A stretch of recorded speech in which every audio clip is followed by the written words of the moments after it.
నా కలే ఇలా నిజాలుగా నిలుస్తూ ఉంటే, నా కథలనే కవితలే పిలుస్తూ ఉంటే, ఈ వరాలుగా ఉల్లాసమే కురుస్తూ ఉంటే, పెదవికి చంప తగిలిన చోట పరవశమేదో తోడవుతుంటే, పగలే అయినా గగనంలోన తారలు చేరెనుగా.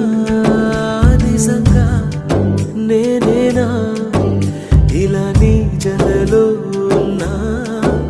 ఇదంతా ప్రేమేనా? ఎన్నో వింతలు చూస్తున్నా.